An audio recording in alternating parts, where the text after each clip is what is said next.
Hi guys, welcome back to my channel. So I started with preparing my to-do list. to-do list में आज मैंने कोई भी video lecture नहीं रखे, एक करंट अफेयर्स का रखा था, बाकी उसके अलावा और कोई वीडियो लेक्चर नहीं है। एक करंट अफेयर्स के अलावा प्री और मेंस लेवल के बंडल पीडीएफ हैं जो मुझे सॉल्व करना। So I started with current affairs. Current affairs मैंने उस दिन 2 दिन के किए थे, एक प्रीवियस डे का और एक करंट डे का, उसी टाइम कर दिए थे एक साथ। थोड़ा सा बीच में 5-10 मिनट्स का गैप लिया।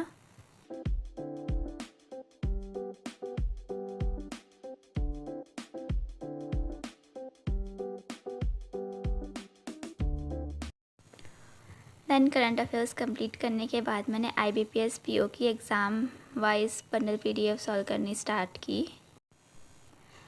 इसमें टोटल 50 बंडल PDFs है, तीनों सब्जेक्ट की, इंग्लिश, क्वांट्स और रीजनिंग। ये अप टू 28 डेज़ अपडेट हो चुका है और जो बाकी के बचे हैं वो अपकमिंग डेज में अपडेट हो जाएंगे।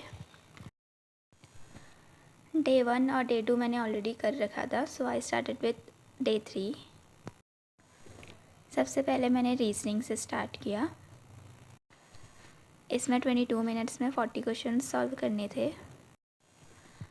ये 2 सेट्स में आता है, एक पज़ल और सेटिंग अरेंजमेंट का अलग सेट होता है और मिसलिनियस का सारा अलग सेट होता है। उसके टाइमर भी दोनों अलग अलग होते हैं।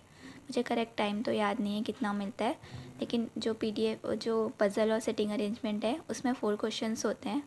उसको एक पर्टिकुलर टाइम पीरियड होता है, टाइम मतलब सेक्शनल टाइम होता है, उसमें कंप्लीट करना पड़ता है। एंड जैसे ही आप पज़ल का टाइम कंप्लीट हो जाएगा वैसे ही वो नेक्स्ट सेक्शन जो मिसलिनियस है उसमें चला जाएगा।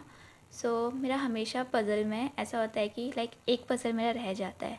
4 क्वेश्चन है तो मैं 3 ही सॉल्व कर पाती हूँ।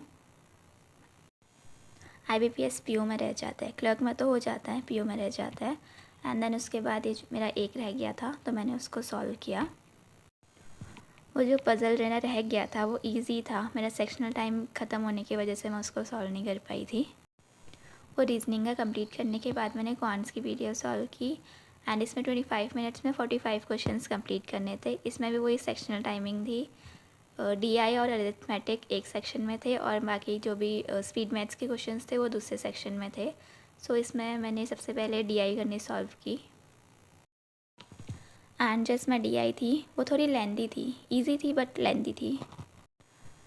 टेस्ट देने के बाद जो क्वेश्चंस मेरे रह गए थे मैंने उसको सॉल्व किया एंड देन फिर मैंने बीच में गैप लिया एंड गैप के बाद आई डिड इंग्लिश की PDF।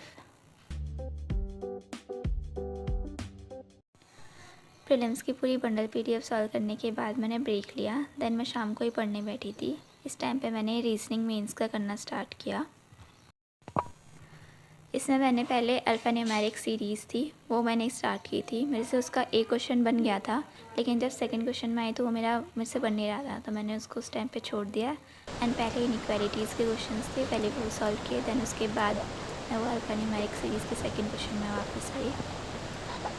And there is also one thing which I want to point out, like exam में भी ऐसा बहुत होता है कि हम कोई क्वेश्चन सॉल्व करने लगते हैं लेकिन हम बीच में अटक जाते हैं, तो उस टाइम पे उस क्वेश्चन को रहने देना, पहले दूसरे क्वेश्चन सॉल्व करना, देन उसके बाद उस पर वापस आना।